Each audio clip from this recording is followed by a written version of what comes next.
आज मैं शिव चर्चा में समुद्र मंथन से संबंधित कथा सुना रहे, जो कि देवता और दैत्य दोनों ने मिलकर समुद्र मंथन किया था। पर देवताओं के इस मंथन के बाद बहुत घमंड हो गया, अभिमान हो गया कि मेरे ही पराक्रम से अमृत प्रकट हुआ, 14 रत्न प्रकट हुए, ये सब मेरे ही परिश्रम का कारण है। ओम नमः शिवाय, ओम नमः शिवाय, ओम नमः शिवाय, ओम नमः शिवाय, ओम नमः शिवाय। समुद्र मंथन की कथा जग विदित है और समुद्र मंथन में क्या क्या चीज़ें 14 रत्न मिले ये भी सबको मालूम है। उसमें 2 मुख्य चीज़ें प्राप्त हुई थी, एक विष और दूसरा अमृत। ये 2 मुख्य चीज़ें थी। अब भाई विष कोई लेना नहीं चाहता, अमृत सभी लोग लेना चाहते हैं। तो भगवान विष्णु की कृपा से वो अमृत जो था देवताओं के हक में आ गया। अब विष पान कौन करे भैया, राक्षस तो सब भाग गए। अब विष तो किसी के गले तो जाएगा ही, किसी न किसी को लेना पड़ेगा। तो उसके सम्मान के लिए भगवान शिव ने स्वयं को अर्पित कर दिया और उस विष को धारण किया अपने गले में, ऐसा वर्णन आता है। लेकिन जब सभी देवता देवलोक को वापस हुए तो सब अपने अपने पराक्रम को, अपनी अपनी वीरता का जोर जोर से गुणगान करने लगे कि मैं न होता तो राक्षस देवताओं को हरा देते, मैं न होता तो 14 रत्न की मिल नहीं सकते थे समुद्र से, मैं न होता तो समुद्र मंथन हो ही नहीं सकता था। बस मैं ऐसे हर देवता लगाए हुए था। शंकर जी भगवान भोलेनाथ को जब ये सब सुनाई पड़ता था तो उन्हें बड़ा क्रोध आता था। हाँ, तो उन्होंने एक बार सोचा कि इनकी हम परीक्षा ही ले लें, देखें कि इनकी कितनी ताकत है। तो भगवान शिव एक विकट यक्ष का रूप धारण किए, विशाल विकट यक्ष का स्वरूप धारण किए और चल पड़े देवलोक को। जब इंद्र ने देखा कि भैया इस यक्ष को तो मैंने कभी नहीं देखा और इधर ही चला आ रहा है, अरे भाई वायु, जरा तुम जल्दी से जाओ, तुम ही सबसे जल्दी जा सकते हो, उसको रोको और पूछो कि वो कौन है। दोनों का जैसा आदेश हो, देवराज जैसा है आप क्या हुक्म हो। मैं अभी गया और अभी उस यक्ष से सारी जानकारी लेकर उसके विषय में अभी लौटा। जब वो यक्ष के पास पहुंचे, जब वायु देवता बड़े वेग से चले और तुरंत यक्ष के पास पहुंच गए, तो यक्ष ने जैसे ये वायु देवता को देखा ही नहीं, हाँ, उनकी उपेक्षा कर रहे थे यक्ष। तो वायु देवता को बड़ा क्रोध आया। हाँ, न इसने हमको नमस्कार किया, न प्रणाम किया, न हमारा स्वागत किया, न अभिवादन किया। हाँ, तो उन्होंने पूछा भैया यक्ष माने तुम हो कौन। तो उन्होंने कहा कि यार तुम कौन हो, तुम्हें तो सामान्य शिष्टाचार नहीं मालूम है कि अगर किसी के बारे में कुछ जानना चाहते हो तो पहले अपना परिचय दो कि तुम कौन हो। फिर क्रोध लगा उनको कि देखो कैसा बोल रहा है मेरे से। तो उन्होंने कहा मैं वायु देवता हूं, संसार में कोई ऐसी चीज नहीं है जिसको मैं एक जगह से दूसरी जगह उड़ाकर नहीं भेज सकता। हाँ, मैं सर्वत्र व्याप्त हूं, ऐसी कोई जगह नहीं है संसार में जहां मैं नहीं हूं। यक्ष बड़े तेजी से अट्टहास करके हंसे, हा हा हा हा करके हंसे। इससे और अपमानित हुए वायु। तो यक्ष ने पूछा क्या सच बात है, क्या सही में तुम सारी चीजों को उड़ा सकते हो। उन्होंने कहा और क्या।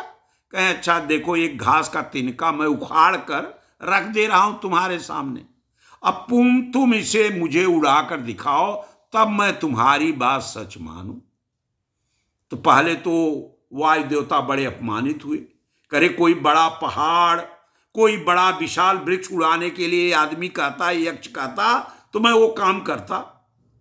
लेकिन ये तो एक तिनका रख दिया है, कैसा अपमान कर रहा है मेरा। फिर उन्होंने कहा कि नहीं उड़ा पा रहे। यक्ष जी ने पूछा कि क्यों भैया, वायु देवता, वायुदेव, आप इसको उड़ा नहीं पा रहे हो क्या? उन्होंने कहा तुम शांत होकर बैठो, मैं अभी एक सेकंड में, एक क्षण में इसे उड़ा देता हूं। अब लगे जोर लगाने वायु देवता महाराज, का करे वो तिनका टस से मत सो। जब हिला डुला नहीं, कई बार जोर लगाए तो बड़े अपमानित हुए। हाँ, तब यक्ष ने कहा कि जब तुम तिनका नहीं उड़ा पाए तो मैं नहीं कह सकता कि तुम ही वायु देवता, तुम जाओ यहां से। मैं कौन हूं, मैं तेरे को नहीं बताता कि मैं कौन हूं। बड़ा अपमानित होकर वायु देवता लौट के आए इंद्र के पास, इंद्र को सारी घटना बताए और बड़ा सिर लटका के बैठे रहे। फिर देवराज ने कहा, अग्नि अब तुम जाओ, हाँ तुम ही सर्वशक्तिशाली हो, तुम ही ये काम कर सकते हो, तुम ही पता लगा सकते हो कि ये यक्ष है कौन। बड़ा विकराल स्वरूप इस यक्ष का है भाई, जाओ तुम पता लगाओ। अग्नि देवता वायु देवता की दुर्गति देखकर कुछ संभल गए थे, लेकिन उनका भी घमंड गया नहीं था। जब वो यक्ष के पास पहुंचे तो बिना कुछ नमस्ते, न दुआ, न प्रणाम, न सलाम, उन्होंने सीधे पूछा तुम कौन हो, तुम कौन हो। यक्ष बोले नहीं। तो उन्होंने फिर जब कई बार पूछा तो यक्ष ने कहा, भैया तुम बताओ तुम कौन हो और मेरे से तुम्हारा क्या प्रयोजन है, मेरे बारे में तुम क्यों जानना चाहते हो, क्या करोगे मेरा नाम गांव पता लेकर भाई। हाँ, तो अग्नि देवता ने कहा कि मैं अग्नि हूं। हाँ, मैं संसार में कोई ऐसी चीज नहीं है, कोई ऐसी वस्तु नहीं है जिसको मैं भस्म नहीं कर सकता, जिसको मैं जला नहीं सकता। उन्होंने कहा सही बात कर रहे हो, सही में तुम अग्नि हो। तो अग्नि कहा क्या तुम्हें मजाक सूझा क्या मेरे से। तो यक्ष महाराज ने क्या किया कि अच्छा ठीक है यार, वो एक लकड़ी बीन लाए, थोड़ा उसके साथ तिनका, सूखा सूखा एकदम डंठल टाइप का, और रख दिए अग्नि के सामने कि भाई अगर तुम सब जला सकते हो, एक सूखी सी तृण है, एक सूखी घास है और एक सूखी लकड़ी है, जरा इसको जला के दिखाओ। तो अग्नि को बड़ा क्रोध आया कि मेरी परीक्षा भी ले रहा है।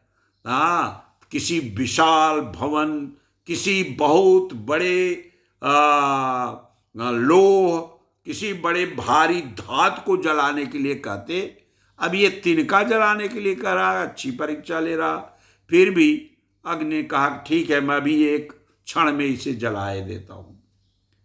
लेकिन अग्नि ने अनेक बार कोशिश की और उनकी जो ज्वाला थी, उनकी जो लपट थी, अग्नि का जो तेज था, वो तृण तक पहुंचता ही नहीं था। बड़ा मुश्किल काम हो गया, बड़ा अपमानित होने लगे। वो बार बार प्रयास करें और तिनका और लकड़ी ज्यों की त्यों बनी रहे। अपमानित होकर उन्होंने बिना कुछ जाने, बिना उस यक्ष के बारे में जाने देवराज के यहां लौट गए। देवराज को बताया सारा वृत्तांत। इसी बीच में नारद जी वहां से गुजर रहे थे, तो उन्होंने कहा कि बड़ा मौके से नारद जी आ गए, अब सबसे बड़ा काम यही कर सकते हैं। तो उन्होंने नारद जी से, देवराज ने कहा कि यार ये देखो बड़ा विशाल भयंकर यक्ष आ रहा है मेरे देवलोक की ओर, तुम जाते हो इसका पता लगा के आते, कौन है, किस प्रयोजन से देवलोक की ओर आ रहा है। तो उन्होंने कहा भैया मुझे क्षमा करो, मुझे माफ करो, मैं इस काम के निमित्त यहाँ नहीं आया हूँ, क्योंकि मुनिराज ये जानते थे कि यक्ष है कौन। कहें तो देवराज पर दबाव बना नहीं पाए, तो देवराज को क्रोध आया इंद्र को कि मैं स्वयं जाता हूं और देखता हूं कि ये कौन है यक्ष जो चला रहा है। जब देवराज वहां पहुंचने के वाले थे तो यक्ष वहां से गायब हो गए, कोई यक्ष नहीं। तो देवराज बहुत चिंतित हुए कि यही तो विशाल आकार का वो यक्ष था, वो गया कहाँ। लौट आए, सिंहासन पर मुंह लटकाए बैठे थे। तब देवर्षि नारद ने बताया कि वो कौन थे। वो भगवान शिव थे। हाँ, और तुम लोगों को जो घमंड हो गया है, जो तुम लोगों के अंदर अहंकार आ गया है कि मैंने समुद्र मंथन किया, मैंने शेषनाग का वो रस्सी बनाई, मैंने 14 रत्न पैदा किए, उस घमंड को चूर करने के लिए भगवान शिव स्वयं आए थे यक्ष के स्वरूप में। और इसलिए देखो, 2 लोग तो बेइज्जत हुए। अच्छा हुआ देवराज तुम रास्ते से लौटा, नहीं तुम भी बेइज्जत होते। बोलिए शंकर भगवान की जय।